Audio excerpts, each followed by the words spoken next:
상쾌한 아침 원주에서 출발합니다.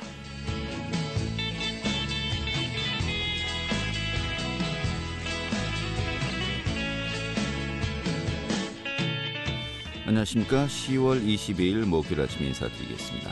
상쾌한 아침 원주에서 출발합니다. 진행의 한태호입니다. 오늘은 공기가 무척 탁하겠네요. 중국발 스모그가 추가 유입되고요. 또 일본 내륙 지역인 올 가을 첫 번째 황사까지 겹칠 것으로 보입니다. 이 북서풍을 타고 또 오후부터는 강원 지역의 초미세먼지 농도가 짙어지겠는데 하늘도 흐린 가운데 원주 지역의 또 현재 기온은 예년과 비슷한 10도, 한낮은 17도까지 오르겠습니다. 좀 한마디로 을씨년스러운 이 가을날이 될 것 같네요. 오늘 준비한 소식 살펴보도록 하죠. 이 횡성의 전기차 클러스터를 모델로 한 강원형 일자리 사업이 정부의 제2호 상생형 지역 일자리 사업으로 선정되었습니다. 이 횡성 지역의 일자리 창출과 또 지역 상생이 하나의 전환점이 될 것으로 여겨지는데요. 오늘 이 내용 살펴보도록 하겠고요. 자, 코로나19 재확산으로 인한 2차 재난지원금 대상과 지급 현황 살펴보고요. 또 강원도 보건교과연구회 보건교사들이요. 이 제자사랑 나누기 사업을 통해서 이 학생들의 의료비를 지원했다고 합니다. 오늘 또 소개해드리도록 하죠. 10월 20일 목요일 상쾌한 아침 원주에서 출발하겠습니다.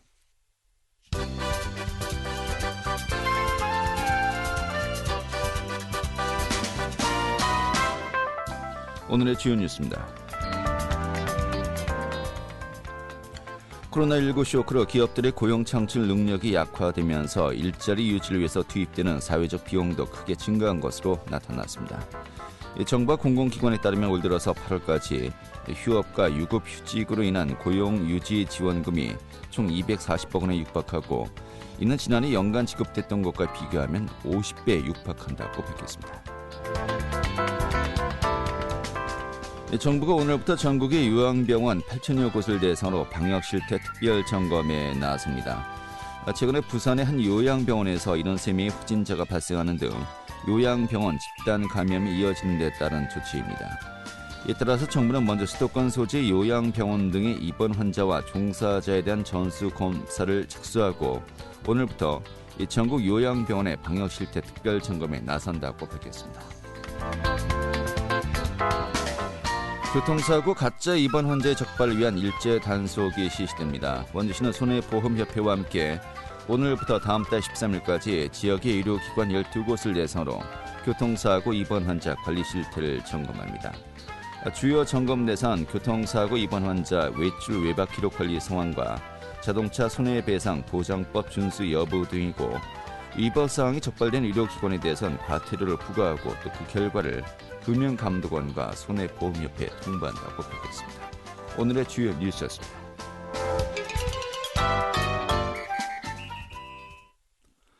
네, 강원도 대표 첨단 산업이죠. 횡성의 전기차 클러스터를 모델로 한 강원형 일자리 사업이 정부의 제2호 상생형 지역 일자리 사업으로 선정되었다고 합니다. 또 향후에 정부 지원금만 1,000억 원이 예정돼 있다고 하는데요. 횡성의 지역 발전, 또 일자리 창출, 지역 상생에 큰 변곡점이 될 것으로 기대를 모으고 있습니다.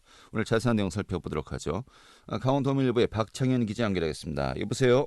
예, 안녕하세요. 네, 반갑습니다. 횡성에 굉장히 반가운 소식이 있었네요. 네네. 이 전기차 클러스터를 모델로 한 강원형 일자리 사업이 정부의 제2호 상생형 지역 일자리 사업으로 선정된 것인데, 자, 먼저 그 상생형 일자리 사업, 이게 어떤 사업입니까? 예, 상생형 일자리는 그 문재인 정부의 좀 대표 일자리 모델이라고 할 수가 있는데요. 네.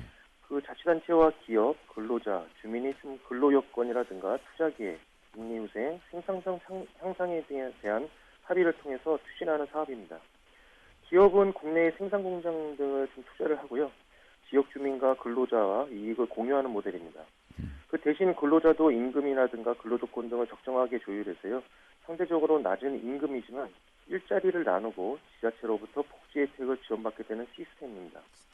그 산업통상자원부는 지난 20일이었죠. 성인모 장관 주재로 열린 상생형 지역 일자리 선정 심의위원회를 열어서 강원도를 제2호 상생형 지역 일자리 사업으로 선정을 했습니다.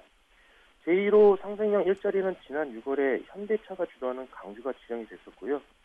강원형 상생 일자리 사업은 행성 전기차 클러스터 사업입니다. 전기차 제조업체인 그 디피코를 중심으로 7개 업체가 742억 원을 직접 투자해서 오는 2023년까지 연 2만 대의 생산 능력을 갖추는 사업입니다.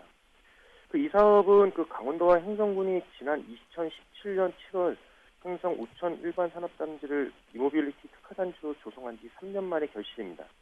이미 지난 4월 그 우천 산업단지의 초소형 화물 전기차 생산 공장이 준공이 돼서 지금 가동이 되고 있고요. 네. 현재 국토교통부와 환경부의 정기 완성차 인증도 받았기 때문에 한 오는 29일쯤에 본격적인 양산 체제에 들어갈 것으로 보입니다. 예.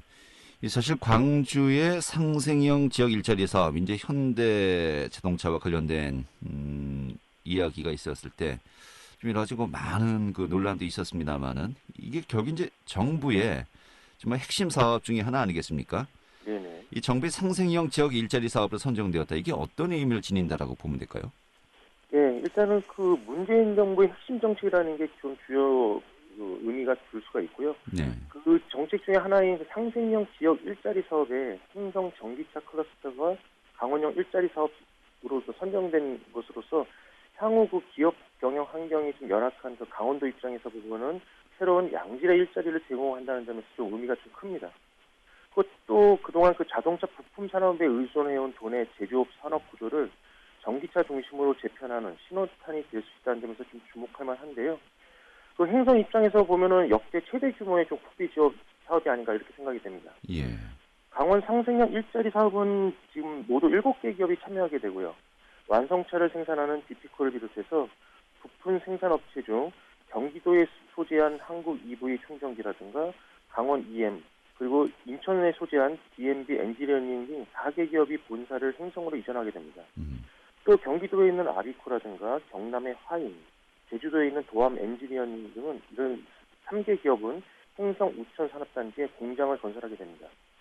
이들 기업들은 늦어도 한 내년부터 2022년까지 741억 원을 투자해서 이전을 좀 완료할 계획이고요. 한 500명 이상의 신규 인력을 고용할 것으로 기대가 되고 있습니다. 네. 이 전기차 관련 업체들 이미 이전을 했거나 또 이전 예정이고요. 이 전기차 관련 이제 클러스터가 이제 앞으로 만들어지는 것인데 특히 이제 1호 상생형 지역 일자리 사업이었죠. 광주형. 좀 차이가 있는 것 같기도 하고 또 같은 점도 있고 그런 것 같습니다. 1호는 그 좀 대기업과 관련된 사업이었다라고 한다면요. 이번 사업은 이 강원형 일자리 사업은요. 대기업 중심이 아니고 중소부품기업을 중심으로 운영된다. 좀 이런 부분에서 굉장히 또 큰 차이가 있는 것 같아요. 그렇습니다. 그 앞서 말씀드린 것처럼 그 1호 강주형 사업은 지난 6월에 공식적으로다가 선정이 됐고요. 네. 그 지난해부터 저 선정 과정에서 굉장히 논란이 많았죠. 이쪽은. 그렇죠. 예. 그래서 지금 전국에서 두 번째로다가 지금 강원형 일자리가 선정이 된 건데요. 좀 차이점을 보면은 강주형 같은 경우는 앞서 말씀드린 것처럼 현대차를 중심으로 한 대기업 중심입니다. 하지만 여기 강원형 같은 경우는 그 중소부품 기업을 중심으로 운영된다는 점에서 좀 강주형과 상당한 차별점을 두고 있고요.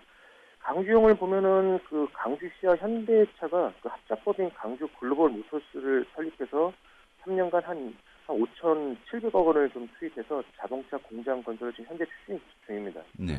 이런 계획상으로 보면 내년 하반기부터 양산 체제에 들어가서 그 2022년부터 연간 7만 대 정도의 경영 스포츠 SUV 차량을 좀 생산한다는 계획입니다. 이처럼 그 강주형은 현대차와 같은 대기업과 중소부품 기업 간의 그 종속 관계로 이루어진 좀 완성차 그 산업 생태계를 그대로 좀 보완하는 정도에서 그쳤다면요. 강원형은 그 차량 개발 단계부터 완성차 생산업체와 부품 기업들이 상호 협력해서 상호 사업 초기 위험을 좀 보완하면서 추후 발생하는 이익을 공유하는 시스템을 갖추고 있다고 할 수가 있습니다. 또 이로 좀 발생하는 추가적인 이익의 지역사회 환원을 약속하는 그 중소기업 중심의 일자리 사업 모델이 바로 행성 전기차 클러스터 사업입니다. 현재 계획대로라면은 한 2024년부터 완성차 기업인 그 디피코와 6개 그 부품 기업들이 수익의 40%를 공유한다는 이런 구상을 갖고 있습니다. 네. 이 정부 차원의 지원도 상당하죠? 예, 그 이번 그 상생형 지역 일자리 사업 선정으로 그 참여 기업에 대한 지방 투자 촉진 보조금뿐만 아니고요. 근로자 정규 여건 개선과 공공 어린이집 설치 등 11개 사업에 그 1,000억 원 이상의 국비가 지원될 예정입니다. 네. 강원도는 지금 정부에요. 기업 융자라든가 보증, 스마트 공장 보급 등을 위해서 한 544억 원의 국비 지원을 추가로 요청하기 때문에 총 한 2천억 원 정도의 국비 투자가 좀 예상이 되고 있습니다. 강원도와 그 행성군도 자체적으로 지금 임대용 공장 건립을 해서 한 233억 원을 투입하고 있고요. 또 행성군 묵계리 옛 군부대 부지에 시험 인증 기업센터 건립을 위해서 480억 원을 좀 투입하고 있습니다. 또 향후 5년간 연구개발 비용으로 263억 원을 투입해서 전기차 사업의 기반을 조성해 나간다는 계획입니다. 무엇보다 그 참여기업 입장에서는 세금 감면이라든가 자금 지원, 주거, 교통, 인력 등에서 파격적인 지원을 좀 받을 것으로 보입니다. 네. 또 이제 묵계리 옛 군부대 부지에 이 주행 시험 센터를 만든다고 할 때 좀 논란도 있었지 않습니까?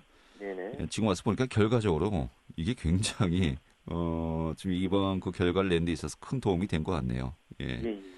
자, 이 국비 지원과 더불어서 또 이 사업들이 이루어지면요. 이 경제적 효과 또 일자리 창출도 상당할 것 같습니다만은 좀 어떻게 분석이 가능할까요? 예, 강원도가 좀 분석한 그 자료를 보면요. 이번 달부터 초소형 전기차 생산에 들어가면은 오는 2030년까지 한 4만 7천여 대 정도의 전기 완성차를 생산할 것으로 보이고요. 이와 더불어서 그 자동차 부품 8만 세트를 수출한다라는 구상입니다. 그래서 이렇게 되면 총 한 2조 1,600억 원의 매출을 기록할 수 있고요. 이 같은 계획이 현실화되면 한 2030년 정도까지는 총 2,682명의 고용 창출과 약 3조 원의 생산 유발, 그리고 7,663억 원의 부가가치 유발 등의 경제적 효과가 있을 것으로 분석되고 있습니다. 이 같은 좀 경제적 그 효과 분석이요, 좀 장밋빛 분석이 되지 않고 실질적으로 실현화되기 위해서는 좀 정부와 강원도 그리고 행성군, 참여기업들의 좀 유기적인 협력 체계 구축이 좀 필요해 보입니다. 예. 자, 아무튼 이 사업의 큰 틀에서 분석해 보면은 내용을 보면요. 좀 비교적 저렴한 그 고용 부담을 기업이 지고요. 자, 그 외에는 이제 지자체가 정지 여건 개선이라든지 여러 가지 복지 혜택을 대폭 늘려서 정말 이 지역과 기업이 함께 같이 상생하자 이런 부분이 이제 사업의 큰 틀 아니겠습니까? 네네. 근데 이제 사실 이제 그 조정을 한 데 있어서 좀 미세한 부분, 좀 의견차가 있을 수도 있을 것이고요. 좀 과제도 만만치 않을 것 같습니다. 좀 어떻게 우리가 전망이 가능할까요? 예, 말씀하신 대로 그 행성팀 전기차 생산 모델은 중소기업과 지자체의 협력 체제 이를 통해서 일자리 모델을 만드는 것이 핵심 내용이 될 수가 있고요. 참여기업의 근로자들의 좀 적정 임금과 이의를 보완하기 위한 지자체와 정부의 지원이 좀 꾸준히 이루어져야 되는 것이 선행 조건입니다. 그 실제 참여기업들이 내심 좀 걱정하는 것은요. 지금 현 정부라든가 자치단체장이 바뀌게 되면 지원이 중단되는 거 아닙니까? 이 사업이 차질이 있지 않을까 이런 걱정을 하고 있기 때문에 네. 이거에 대한 확실한 약속이 필요할 것 같고요. 예. 또 지역 주민의 피부에 와닿는 양질의 일자리가 만들어져야 된다는 겁니다. 단순 그 노무 생산직뿐만 아니라 이를 통해서 뭐 관광산업이라든가 이런 복합적인 분야에서 좀 시너지 효과가 이루어져야 좀 파급 효과가 확대될 것으로 보이고요. 무엇보다 중요한 거는 그 전기차의 좀 경쟁력입니다. 현재 한 1톤 화물차를 좀 생산할 예정인데요.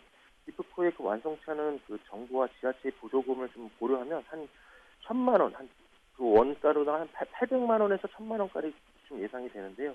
가격 경쟁력을 좀 잘 맞춰야 될 것 같고 다음 달부터 좀 본격적으로 판매해 나갈 경우 좀 차량 성능하고 그다음에 AS 서비스 등에 대한 인정도 좀 받아야 할 것으로 보입니다. 이런 면이 좀 복합적으로 충족이 돼야 안정적으로 좀 지역 경제의 기반으로 정착될 것으로 좀 기대가 되고 있습니다. 예, 알겠습니다. 자, 향후 또 자동차 산업도 이 전기차 또 수소차 위주로 재편될 것이라고 다 예상을 하고 있지 않습니까? 그런 어떤 그 산업의 큰 변화 속에서 또 행성의 이런 그 상생력 클러스터가 큰 역할을 할 수 있기를 정말로 기대해야 될 것 같습니다. 오늘 잘 들었습니다. 네, 감사합니다. 네, 강원도일보의 박창현 기자였습니다.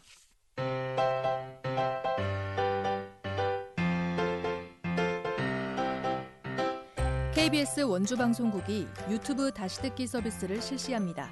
매일 아침 강원 영서남부권의 뉴스와 정보를 전해드리는 상쾌한 아침 원주에서 출발합니다는 KBS 원주라디오 유튜브 채널을 통해 다시 들을 수 있습니다.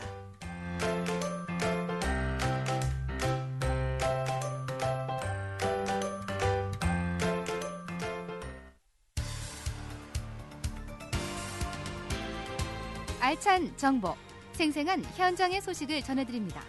리포터 현장. 네, 정부에서는 지난달에 4차 추경 예산안을 발표하면서 맞춤형 긴급재난지원금을 마련했죠. 자, 지금 현재 그 피해 접수를 받고 있다고 하는데요. 그 내용 살펴보도록 하겠습니다. 김민주 리포터 자리했습니다. 어서 오시죠. 네, 안녕하세요. 네. 우선 지난달에 마련되었던 2차 긴급재난지원금이 대상자가 어떻게 좀 이루어져 있죠? 네, 코로나19로 인해 피해를 입은 소상공인과 중소기업, 또 저소득층에 긴급 지원을 하도록 했고요. 또 학원 강사나 학습지 교사 등 특수 고용 노동자와 프리랜서에게 긴급 고용 안정 자금을 지원하고 아이가 있는 가정에는 긴급 돌봄 지원, 이외 통신비 지원이 해당됩니다. 이번 2차 재난지원금은 가장 피해를 많이 입은 업종과 계층에 집중해서 최대한 많이 지원하는 피해 맞춤형 재난지원금입니다. 코로나19 재확산으로 생계에 영향을 많이 받은 소상공인과 자영업자들이 이번 재난지원금의 핵심 대상인데요. 3조 8천억 원이 투입돼 총 377만여 명이 최대 200만 원의 지원을 받겠습니다. 지난달 26일까지 재난지원금 신청을 받고 지급 중인데요. 코로나19가 재확산된 이후 매출이 줄어든 연 매출 4억 원 이하의 일반 업종에 대해서는 100만 원씩 지급됐습니다. 또 코로나19로 인해 폐업하는 소상공인이 많았는데요. 폐업한 소상공인은 제도전 장려금 목적으로 50만 원이 지급됐습니다. 이번 2차 재난지원금은 국세청 자료를 토대로 최소 요건만 확인한 뒤 지급하도록 했는데요. 특히 올해 코로나19로 대학에서는 비대면 강의로 전환되면서 대학가 상권 같은 경우에는 소상공인의 피해가 큰 편이었습니다. 자세한 이야기 원주 지역의 자영업자에게 듣겠습니다. 지금 뭐 여기가 완전히 정문 쪽은 어떻게 됐는지는 모르겠지만 이쪽으로는 그냥 후문을 막아놔가지고 더 애들도 그나마 애들도 더 오고 아예 없어요. 저 같은 경우는 뭐 완전히 뭐 작년에 비해서 뭐 한 5%밖에 안 돼요. 그동안 있는 거 다 까먹고 없고 나라에서 나오는 거로 그냥 유지하고. 아, 그거 받았어요. 100만 원? 추석 때 나오는 거. 먼저 1차에서 한 게 있어가지고 이번에는 수월했어요. 100만 원이라도 도움이 되죠. 아주 안 되는 건 아니잖아요. 그냥 문 닫는 것밖에 없죠. 빚질 데도 없고. 학교가 좀 오면 그래도 난데 여기는 학생들 아니면 일반이 없어요. 이쪽 우리 학교 앞으로는 아예 없으니까 너무 힘든 거예요. 학교 학생들이 좀 왔으면 하는 바람이죠. 네. 자, 어떤지 고위험 시설로 분류되어서 영업을 중단했던 시설들이 있지 않습니까? 여기에도 또 지원금이 지급된 거죠. 네, 사회적 거리두기 단계 강화로 인해서 PC방과 노래방 등 고위험 시설은 2주간 영업이 중단됐었는데요. 유흥주점과 콜라텍, PC방, 노래방 등 이 같은 2주간 집합 금지 업종에 대해서는 200만 원을 지원하도록 했고요. 음식점이나 커피 전문점과 같이 영업시간을 제한하거나 포장 배달만 허용한 업종은 150만 원씩 지급했습니다. 해당 업종은 2주간 영업 중단이 된 사실을 시에서 이미 파악하고 있었기 때문에 별도의 신청 없이 지급됐는데요. 지급되는 금액은 업체의 매출 감소나 매출액 규모와는 관계없이 모두 지급됐습니다. 자세한 이야기 원주 지역 PC방 업체 운영자에게 듣겠습니다. 문 닫은 시설이 PC방 17% 제일 크더라고요. 타격이 제일 컸다 그래나? 문을 닫았잖아요. 정식으로 문 닫은 데는 시에서 알아요. 조사도 나갔었어요. 실제로 문 닫았나 안 닫았나.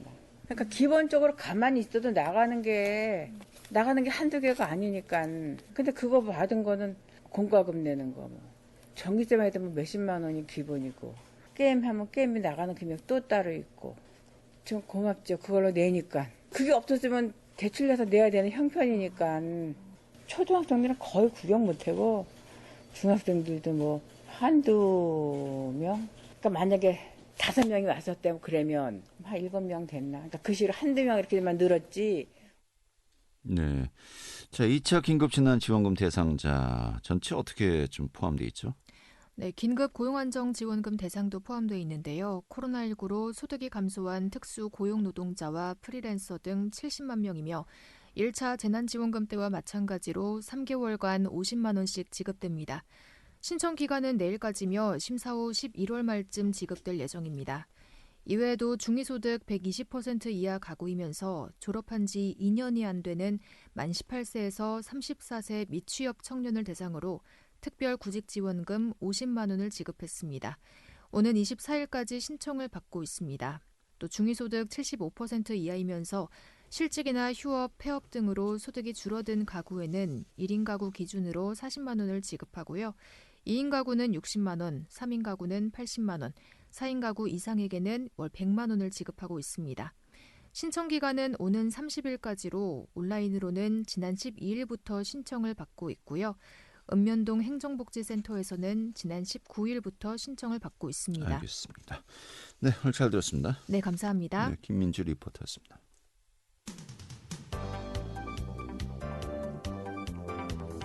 생생한 현장, 유익한 생활 정보를 전해드리겠습니다. KBS 원주라디오 상쾌한 아침 원주에서 출발합니다를 함께하고 있습니다. 네, 강원도 보건교과연구회 보건교사들이요 2020 강원교육 제자사랑 나누기 사업을 통해서 희귀 난치병을 앓고 있는 학생들의 의료비를 지원한다고 합니다. 오늘 소개해드리도록 하죠. 강원도 보건교과연구회 엄정임 회장 연결하겠습니다. 회장님. 네, 안녕하세요. 예. 보건교과연구회 엄정임입니다. 반갑습니다. 네네. 보건교과연구회 보건교사님들, 제가 좀 그 세대가 좀 있습니다만 예전에까지 학교 다닐 때 양호교사님들, 네네네. 그분들이라 생각하면 되는 거죠. 네네, 맞습니다. 명칭이 변경되어서요. 예. 네, 보건교사입니다. 정식 명칭이. 그러면 네네. 그 보건교사님들이 강원도 내에서는 다 여기 그 교과연구에 포함이 돼 있는 겁니까? 네네, 저기 100% 가입이 돼 있으셔서요. 그러니까 뭐 보건교사회라고 볼 수 있는데 저희가 이제 주로 하는 사업이 그 교육과 연구에 하는 그런 활동들을 하기 때문에 명칭이 이제 강원도 보건교과연구회라고 해서 학생들의 건강 교육과 관련된 여러 가지 연구들을 이제 하고 있습니다. 예, 몇 분 정도 함께하고 계십니까? 지금 현재 정회원은 401명이십니다. 400명이라고 보면 되겠군요. 네네. 예. 그런데 이 연구회에서요. 네. 제자사랑 나누기 사업을 통해서 의료비를 지원한다고 이제 합니다. 이게 네. 어떤 사업입니까? 이제 이게 조금 시작한 지는 10년 훨씬 넘게 됐는데요. 예. 그 강원교육 제자사랑 나누기 사업은 이제 우리 강원도 내에 초중고에 희귀 난치성 질환을 앓고 있는 이제 제자들이 많이 있잖아요. 그래서 이 학생들이 이제 질병의 고통을 잘 이겨내고 하루속히 친구들이 있는 학교로 복귀해서 정상적인 그 성장과 교육을 할 수 있도록 그렇게 희망과 용기를 주고자 이제 저희가 2007년부터 강원도 내에 있는 보건선생님들의 자발적인 모금으로 이제 재원을 마련해서 의료비를 지원하게 된 그런 사업입니다. 그렇군요. 아니 학생들 희귀 난치병을 앓고 있다라고 한다면요. 어떤 병들이 여기 포함이 되는 겁니까? 이제 우리나라 질병관리청에 희귀 질환 헬프라인이라는 것이 있어요. 그래서 거기에 보면 좀 많은데 1000여 가지가 넘거든요. 거기에 등록된 아주 이름도 한번 들어보지 못한 병들도 있고 그 희귀 난치성 질환이 이제 등록되어 있습니다. 그래서 거기에 등록되어 있는 이제 질환이면 어느 학생이든 그 대상자로 좀 지원을 하려고 생각 중에 있습니다. 네, 뭐 희귀병 정말 그 생소한 병명들이 더 많을 것 같습니다. 네. 예. 근데 이러한 그 희귀 난치병을 앓고 있는 학생들이 많이 있습니까? 이게 뭐 정확히 조사된 통계 자료는 저도 좀 알아봤는데 그런 거는 없더라고요. 근데 이제 도내에도 이렇게 저희 보건선생님들의 뭐 이렇게 입소문을 이렇게 들어서 보면 그런 어려움을 겪는 학생들이 꽤 있는 것 같고요. 저희가 지원을 할 때마다 한 20명 이상의 학생들이 이제 신청을 했고 저희도 그동안 뭐 한 200여 명에게 한 3억 원 정도 13년 동안 지원을 했던 것 같습니다. 그래요. 지금까지 한 3억 원 정도요. 네. 십시일반으로 모아서 정말 많은 돈이 또 되었군요. 네네. 보건선생님들이 아주 완전히 자발적으로 참여를 하셔서 의미 있는 사업으로 쭉 이어가고 있습니다. 알겠습니다. 자, 뭐 금액이 문제가 아니고요. 좀 더 많은 분들이 또 참여를 하면 좋을 것 같은데 지금 이제 그 지원 규모는 좀 어느 정도 되고요. 또 지원을 희망하는 학생들 신청은 뭐 따로 해야 되는 겁니까? 이미 이제 학교로는 자세하게 공문으로 안내가 되었고요. 이제 올해 같은 경우에는 이제 온 국민이 뭐 코로나로 다 힘들다 보니까 상대적으로 이 학생들에게는 조금 관심을 좀 덜했을 수도 있겠다 싶어요. 그래서 좀 더 예. 의미가 있다고 저희는 이제 생각하고 있는데 알겠습니다. 1인당 100만 원씩 이제 20명에게 올해 총 2천만 원을 지원할 계획이고요. 네. 자세한 것은 담임 선생님이나 보건 선생님께 문의를 하면 네. 예, 증빙 자료를 첨부해서 선생님. 예, 신청을 하고 선정위원회를 통해서 예, 예. 지원을 할 계획입니다. 알겠습니다. 아, 좀 이야기 좀 자세하게 많이 듣고 싶은데요. 네, 시간이 다 됐네요. 네네. 그럼 요거 하나만 말씀드릴게요. 아, 이 시간이 다 됐고요. 다음에 네. 다시 한번 저희가 그 연결해서 좀 충분한 이야기 듣도록 하겠습니다. 오늘 이렇게 정리하셔서 고맙습니다. 6일까지 예. 신청이니까 꼭 네, 강원도 예, 보건교육과연구의 알려주세요. 엄정희 회장이었고요. 오늘 순서 여섯 분 마치겠습니다. 고맙습니다.